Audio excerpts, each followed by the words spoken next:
Assalamualaikum warahmatullahi wabarakatuh. Sobat RH sekalian, jumpa lagi kita di channel yang keren ini. Keren cadas. Ya Sobat RH sekalian, masih teka-teki soal angket ya. Apakah angket jadi atau tidak? Kalau kita lihat misalnya coba ini ada berita dari CNN, peta partai pendukung dan penolak hak angket kecurangan pemilu di DPR. Oke, enak juga ya minum kopi jahe ya, kasih gula aren. Jakarta, CNN Indonesia, wacana hak angket untuk mengusut kecurangan pemilu 2024 di DPR terus bergulir. Rencana ini pertama kali dihembuskan Capres nomor urut 3 sekaligus politikus PDIP Ganjar Pranowo. Gayung pun mulai bersambut dari parpol pengusung Ganjar Mahfud. Ketua DPP PDIP Jarod Saiful Hidayat menyatakan setuju dengan pengajuan hak angket untuk mengusut dugaan kecurangan pemilu 2024. Jarod menilai interpelasi dan hak angket adalah hak setiap anggota dewan, bisa digunakan untuk meminta keterangan dan pertanggungjawaban dari pemerintah dan penyelenggara pemilu. Senada Ketua Majelis Pertimbangan P3 Muhammad Romahur Muzi alias Romi mengatakan P3 ikut mendukung usul hak angket di DPR. Tak hanya dari internal koalisi Ganjar Mahfud, dukungan juga hadir dari 3 partai pengusung Anies Baswedan Muhaimin Iskandar, yaitu PKB, Nasdem, dan PKS. Ketiga sekjen parpol sempat menggelar pertemuan di Nasdem Tower tanggal 22 Februari lalu ya. Sekjen Partai Nasdem Hermawi Taslim usai pertemuan menegaskan 3 parpol sepakat mendukung hak angket. Terbaru calon wakil presiden nomor urut 1 sekaligus ketua umum PKB Muhaimin Iskandar atau Caimin memastikan 3 parpol koalisi pengusungnya akan mengajukan hak angket kecurangan pemilu 2024. Koalisi parpol pengusung Amin siap, solid dan akan mengajukan, kata Caimin di sebuah restoran di kawasan Sunter. Jumat ya, 1 Maret. Saat ini jumlah kursi yang ada di DPR sebanyak 575 kursi dari 9 partai politik. Bila ditotal, fraksi yang mendukung wacana hak angket hingga saat ini mencapai 314. Rinciannya 128 milik PDIP, 59 Nasdem, 58 PKB, 50 PKS, dan 19 P3. Selain pihak yang menolak wacana hak angket, hadir dari koalisi pengusung Prabowo Gibran di parlemen, yaitu Gerindra, Golkar, Demokrat, dan PAN. Sekjen Partai Gerindra Ahmad Muzani menilai usulan hak angket tak diperlukan. Ketua Umum Demokrat AHY menilai hak angket di DPR guna mengusut kecurangan pemilu belum urgen. Artinya fraksi yang menolak hak angket ini mencapai 261. Rinciannya 85 milik Golkar, 78 Gerindra, 54 Demokrat, 44 PAN. Jika sesuai rencana, hak angket baru bisa digulirkan pada pembukaan masa sidang DPR pada 5 Maret nanti ya. Hak angket paling sedikit harus diusulkan 25 anggota dewan yang berasal dari lebih dari 1 fraksi. Itu ya saudara sekalian kalau kita bicara peta di atas kertas ya. Kalau di atas kertas maka yang menang adalah yang pro angket. Harusnya begitu ya. Nah, yang jadi masalah adalah saya pribadi sebenarnya was-was dengan PDIP. Ini PDIP ini kau yang memulai, apakah dia juga yang akan mengakhirinya? kita tidak tahu ya. Jadi saudara sekalian, sekali lagi theoretically hak angket ini bisa berjalan.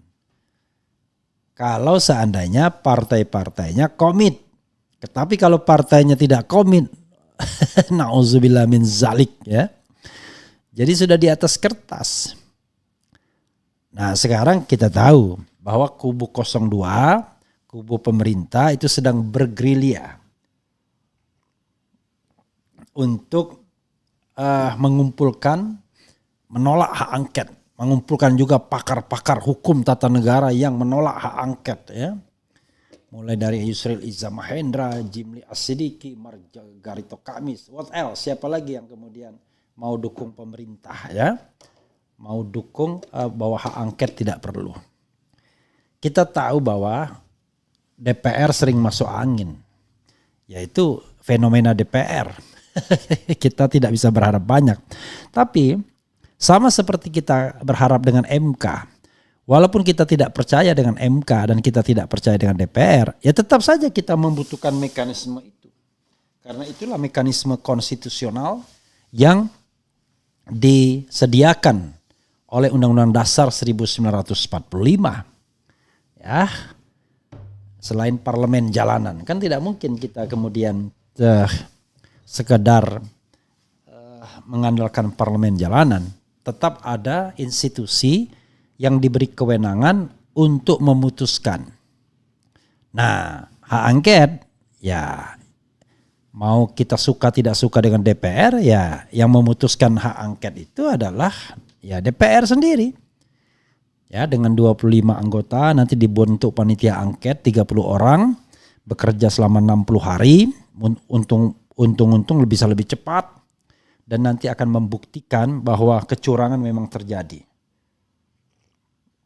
Mudah sekali sebenarnya kalau kita lihat bagaimana kecurangan tersebut kita buktikan. Mudah, asal hati nurani mau membuka diri. Tapi kalau sudah sekedar membebani pemohon dengan dengan bukti-bukti yang minta buktinya TSM dan lain sebagainya. Padahal kita tahu Presiden Jokowi sudah cawe-cawe dalam proses berpemilu ini. Kita udah tahu semualah. State apparatus digerakkan. Financial resources digerakkan. Ya, fasilitas negara digerakkan. Udahlah, semua orang udah tahu itu. Ya, kemudian Presiden Jokowi mengambil keputusan yang menguntungkan salah satu paslon dan merugikan paslon yang lain. Apa? Mengumpulkan kepala desa atau aparat desa misalnya. Keputusan membagikan bansos dengan mengurangi jatah kementerian dan lembaga 5% dipotong. Dan lain sebagainya. Dan ini dilakukan secara masif, well planned. Ya, sistematis. Jadi sobat era sekalian, kalau kita mau sedikit saja membuka diri dan jujur, kita paham bahwa terjadi kecurangan yang luar biasa dalam proses berpemilu ini. Belum lagi kecurangan-kecurangan lainnya. Jadi kalau kecurangan itu satu, yang paling tidak bisa ditolerir adalah intimidasi. Karena intimidasi membuat pemilu tidak akan bebas. Ya. Yang kedua, penggunaan fasilitas negara. Yang ketiga, penggunaan yang namanya state apparatus, baik sipil maupun militer. Berikutnya ada lagi penggunaan financial resources negara. Apalagi ketidaknetralan penyelenggara pemilu. Itu juga menjadi masalah. Keputusan dari penyelenggara negara yang menguntungkan salah satu paslon dan tidak menguntungkan paslon yang lain. Money politics. Kemudian penggelembungan suara. Kemudian pemalsuan data C-hasil. Kemudian penggunaan teknologi yang menguntungkan paslon. Banyak kecurangan-kecurangan yang bisa kita temukan dan itu kasat mata. Tetapi kalau seandainya itu cuma dianggap serpihan-serpihan yang tidak mempengaruhi hasil pemilu, tunggulah pertanggungjawabannya di akhirat kelak ya bagi hakim-hakim yang berpandangan demikian. Ya, kalau Anda mau menyidangkan kasus seperti ini, pertama Anda berani dulu, ya. Tidak takut kehilangan jabatan, tidak takut kehilangan keuangan, bahkan tidak takut kehilangan nyawa. Tapi kalau takut semua ya susah kita ya. Oke, saudara sekalian, itu saja, nanti kita akan lanjutkan pada hal-hal lainnya. Saya cukupkan dulu. Wassalamualaikum warahmatullahi wabarakatuh. Ciao. Buar.